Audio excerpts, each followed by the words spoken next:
We'll go ahead and get started.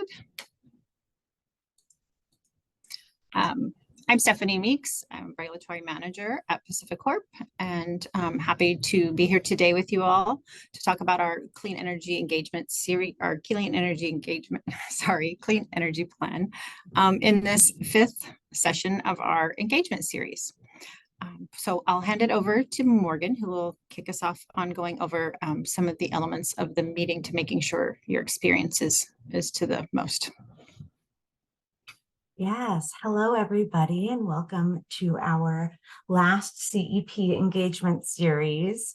I abbreviated so that I wouldn't stumble because it is Friday. So I am very excited to have you all here. I know that we have covered a lot this year, and we're really excited to reflect on that as well as go into more detail on a lot of other items.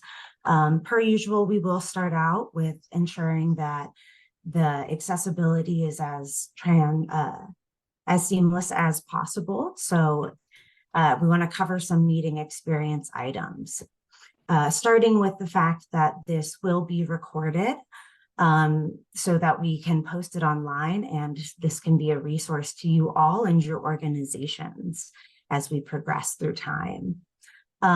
We also have Spanish and ASL translators here for anybody that may prefer to communicate in those languages.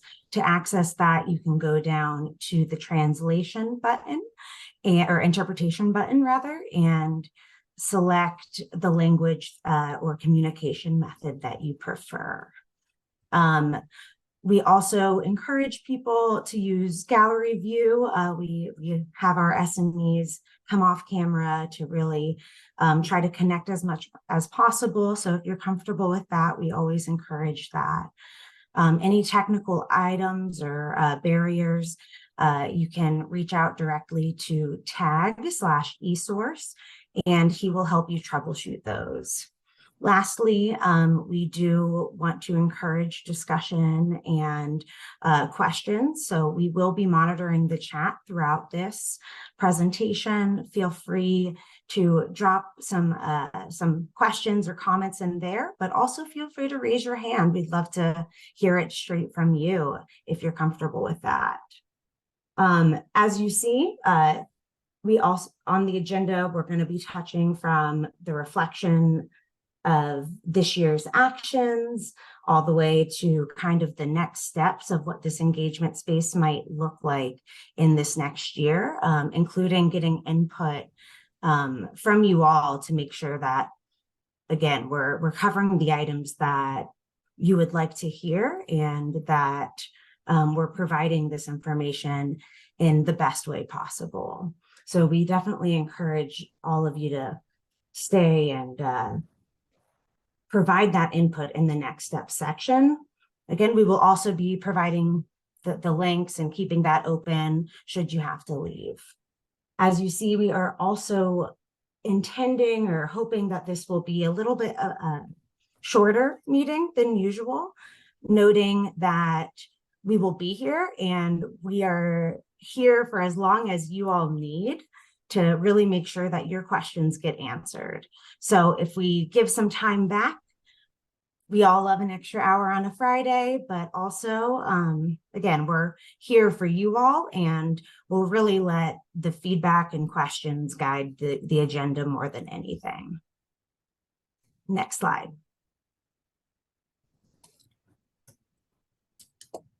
The purpose of this CEP engagement series is really to foster deeper understanding and, again, increase the accessibility and access to this information, both for those on the line, but also in a way that can continue on.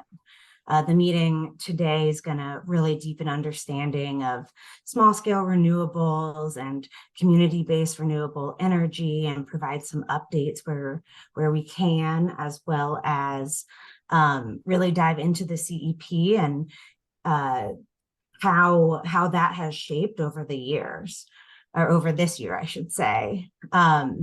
And then, like I said, we will touch on 2024 activities and kind of get a pulse check just to see how you all are feeling, and to really guide and inform how and what information is brought to you all as this continues. So we're really excited to hear from you all. Next slide. And this is where I hand it back to Stephanie. Great. Thank you, Morgan. So this slide, we've seen it a few times throughout our engagement spaces. Usually it's at our next steps at the end of the presentation. But here I thought it was a great point for us to just start with this one, to just lay out that, we began this year planning for an additional offering of an engagement to provide an opportunity for discussions beyond our other engagements. We have those other engagements are, our community benefits and impacts advisory group, or CBIAG. We have our integrated resource planning public input meetings. We have our tribal nations engagement series, and we have our distribution planning workshops.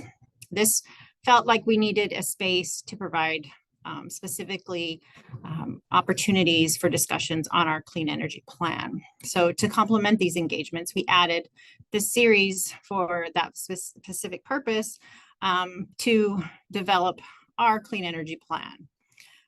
We laid it out to be 5 sessions to take place every other month through most of 2023 in order for us to come back and provide updates on the process and progress how we're moving forward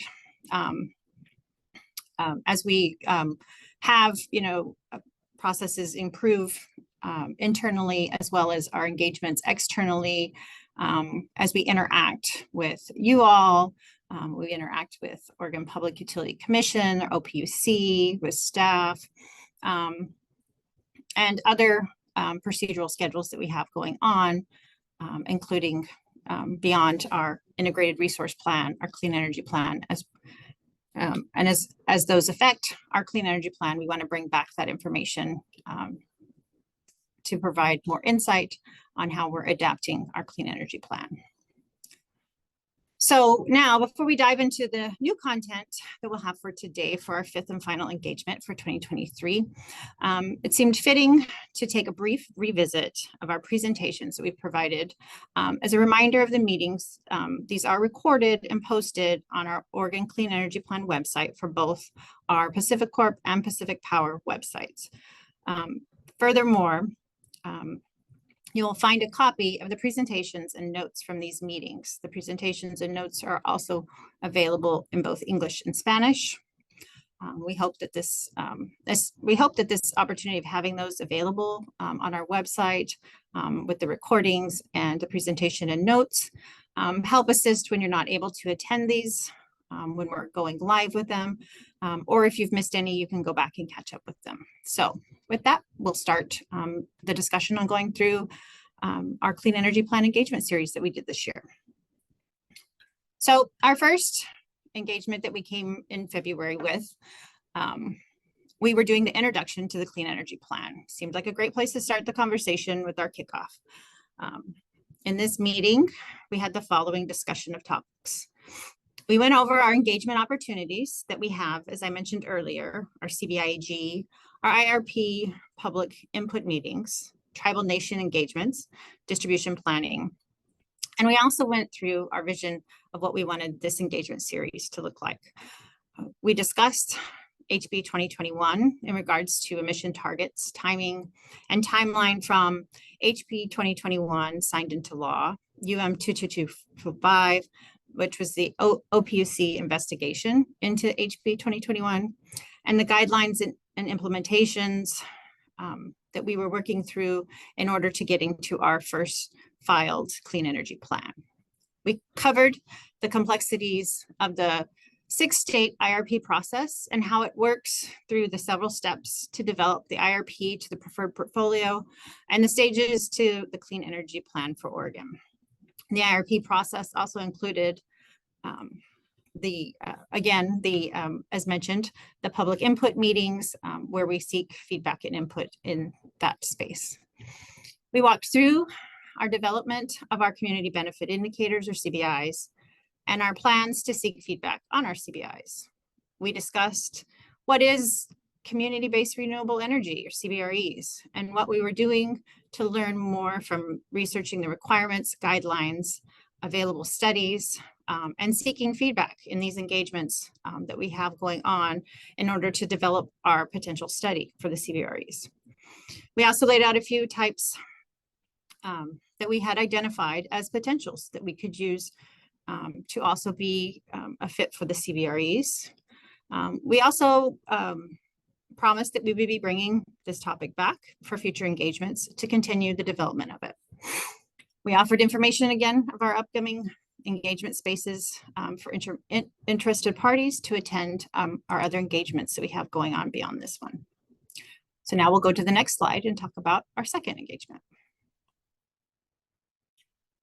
In April, we brought the Pathways to Emission Targets. This was to share our preview of our clean energy plan prior to filing with all of the elements that we would be incorporating into our CEP. We saw this as an opportunity for feedback prior to our filing. We took a deeper dive into the integrated resource plan and the clean energy plan development. We walked through the emissions calculations and introduced the two pathways to meeting the emission targets that we were identified.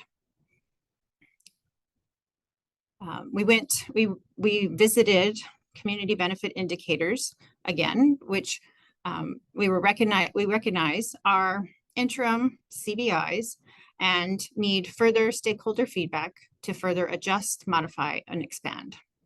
We recognize this, and we still have the opportunity there to modify, expand, or adjust our CBIs that we currently have. The other conversations we also discussed were resiliency, and starting with defining resiliency and reliability. We walked through the calculations that we were developing to calculate the community resilience. We came back again with discussions on community-based renewable energy and how we were continuing to refine our potential study. We again offered information on our upcoming engagements, including looking for the next Clean Energy Plan engagement series. Next slide.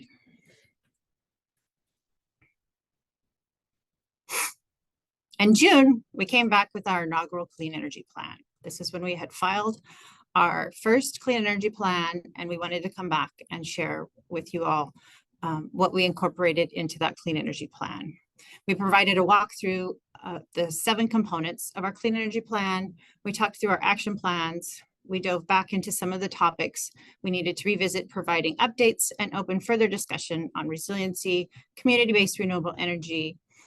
This one, we also added at that opportunity a survey to seeking community feedback on specifically, and we began the conversation of the process for resource procurement and how that will look for small scale renewables. Next slide.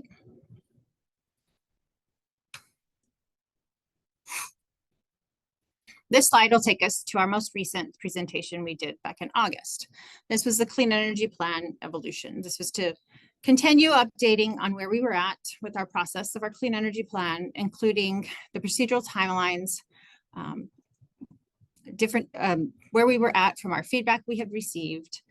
We brought back from the feedback we had received, we brought back topics that we wanted to continue the conversation where questions had arisen when we were in the relationship of our integrated resource plan and the 3 stages it takes to get to the Clean Energy Plan portfolio development stages. We continued the conversation about community-based renewable energy and the potential study.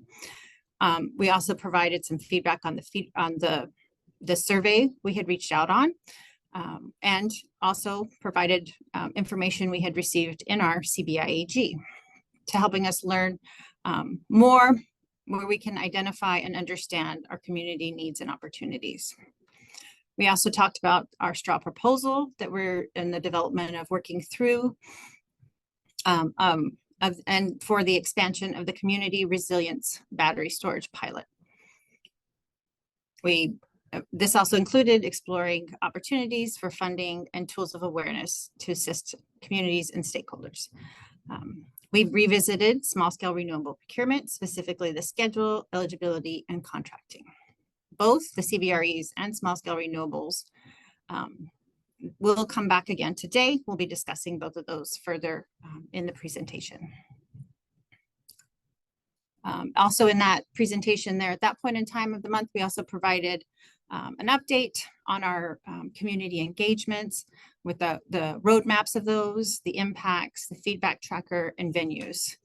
In addition to that, our engagements, we also offered some insight on our distribution system planning community workshops and the 2023 process study that they were working through and beginning to perform as they learn of potential solutions with stakeholders in that process. Now, as I'm finishing here, I want to remind everyone again, these are recorded and they're posted on our website. So you can go back to our previous recordings, the presentations, and notes from our each of these engagement spaces, or this engagement space, sorry. And now to the next slide. Now this slide brings us to today. So we've reflected on our Clean Energy Plan series as we've walked through those. Now we're going to go into some updates that we have on the Clean Energy Plan. We'll be talking about the acknowledgement timeline, the feedback tracker, community benefit indicators, the filing update, small scale renewable procurement will be following that, community-based renewable energy. And then, as Morgan mentioned, we'll start talking about some of our planning for 2024 engagements. Next slide. One more, please. So I just wanted to bring this one back. We brought this last engagement, and I just wanted to offer an opportunity to say that this is still in place of the timing of where we were at for receiving OPUC's acknowledgement of our IRP and CEP. There were some extensions of some deadlines recently, but those are actually still keeping in line with the information that we had shared here. So, next slide. And now for our feedback tracker, we're excited to say that it is now posted on our website. We have it currently through June of 2023, as we have been collecting the feedback that we've received in this engagement space, as well as in our CBIEG. And as we're going through this process, the goal is now, as we were going through the process of reviewing the collected data, we're wanting to make sure that we have captured the full responses back on each, including where we can identify impacts of how that information provided some way we could shape something differently that we were doing in the process. And so where applicable, we were making sure that that information was being included. This process is ongoing and we'll refine it going forward. We plan to have it up to date in November, all the way through to today's meeting. And then starting forward in December on, we'll be working on the process with our facilitators as well as internally with our subject matter experts to having this go live with updates in a timely manner for following our future engagements. Now, speaking of impacts for feedback, we wanted to talk about how we're progressing on some of the conversations on CBIs. So I will pass this over to Laura, who is going to be here today to talk about CBIs. Great, thanks, Stephanie.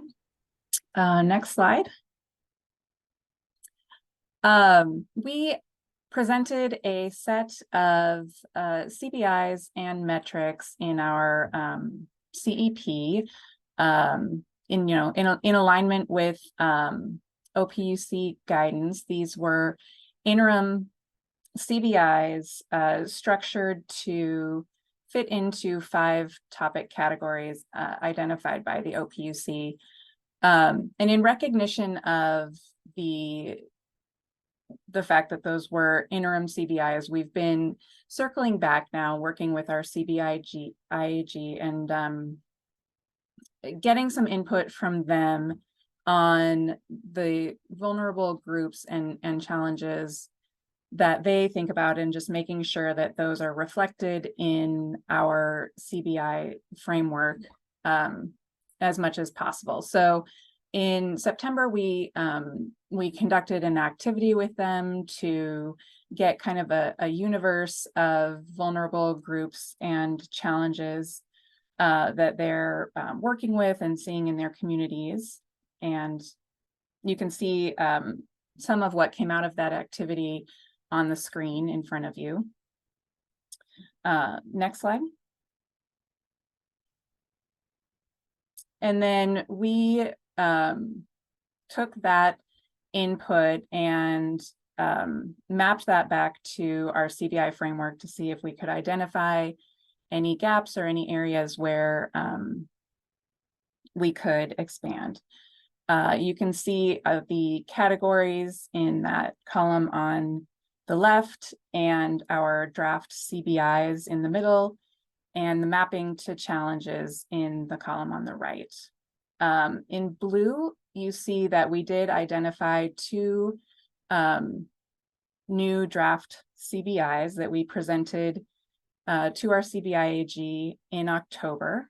These are increased efficiency of housing and small businesses in disadvantaged areas, and reduce barriers for disadvantaged communities for company program participation. So now that we have this CBI framework in place, our next steps will be to work with partners, including Energy Trust of Oregon, to identify the specific actions we can take to work towards these CBIs, and also identify metrics that we can use to track our progress. And if there are no questions on that, I will hand it off to Rohini. Thanks. Hopefully everyone can hear me and we can move to the next slide. Thank you. So this is just a quick update on the Clean Energy Plan and the fact that the company filed an errata with the Oregon Public Utility Commission just recently on October 18th, 2023. And an errata is simply just a list of either errors or corrections that needed to be made. In this particular case, this errata was addressing some correction for values where the company had listed and explained annual present value revenue requirement, or PVRR, Oregon allocated costs for specifically Pathway 1 and Pathway 2 compliance methods for both the CEP portfolio as well as all the other sensitivities that were run as part of the CEP. This more specifically impacted values that were reflected on pages 68 through 70 in the Clean Energy Plan report, including table 16 and specific CEP data template pages where we listed out the PVRR values for the Pathway 1 and 2 versions of the portfolios, as well as those annual breakdowns and all of the supporting work papers. These have also been updated on the website where the CEP and all of the supporting documents are available. And just really quickly, I want to highlight that the correction for these values came from something that was essentially a linking error. The process that we developed, unfortunately, was just very, very manual for being able to do kind of an Oregon cost allocation exercise for all of these resource-specific costs over the 20-year time horizon based off of values that come out of our integrated resource plan and kind of these very large reports. And this was just not something that we had done before. And so the process was very manual, relied on a lot of just formula linking between work papers. And unfortunately, that caused kind of a mismatch of values where not all of the allocations were actually coming through correctly. So in the aggregation of our PVRR calculation, values were just missing. And so this did lead to some significant impacts in that PVR that was reported across those pathways. But again, I really want to stress that this was very much a processing kind of Excel error, and it was not this this errata did not represent any methodological changes or assumption changes. We can go to the next slide, where I'm just quickly kind of highlighting what those changes were to the PVR values. And so this is just a summary table of all of the different portfolios that were run based off of the 2023 IRP and as presented in the CEP. And on the kind of fourth column over, we have the base Oregon allocated PVR values. That base just refers to kind of the allocation assumptions that we started from, assuming that kind of the status quo allocation methodology applied today just applies out through the future. Those values remain unchanged. There was no kind of correction to change there. And then the pathway 1 and pathway 2 costs that are presented on the far left, far right-hand side in yellow, those are the new values, the update in the errata. And I think kind of the most interesting impact here that probably jumps out as people look at this is just that pathway 1 appears to be more expensive, and specifically more expensive relative to pathway 2. And I think this actually makes a lot more sense when you think about what the allocation assumptions are doing between the two portfolios. But again, I really want to stress that these are very much illustrative of potential ways the company could achieve emissions compliance. The key here was that the base allocations were applied not only to get these cost allocations, but to get the emissions profiles, all of which were completely unimpacted by these linking errors, thankfully.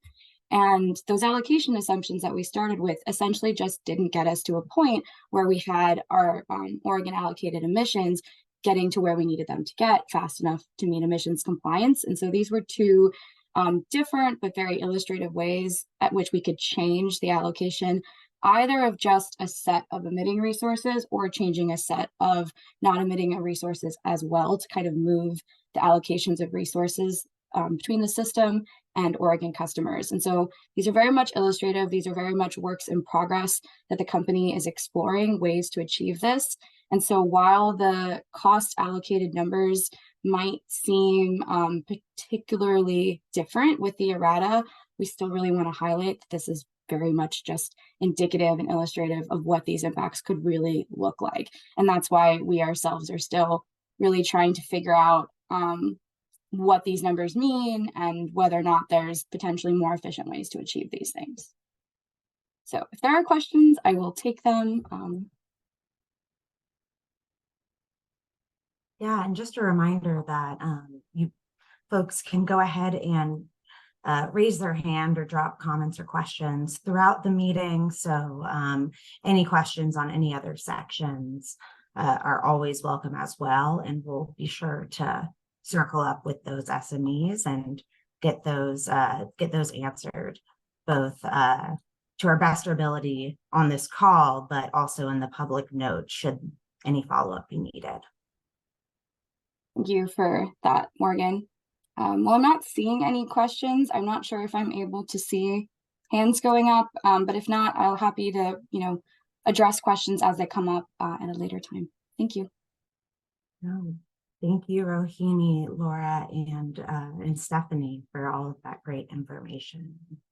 And again, keep thinking of those questions, comments you may have, and we do have folks on the line should they need to be answered now or later in the public comment section, whenever works best for you all. But with that, I think we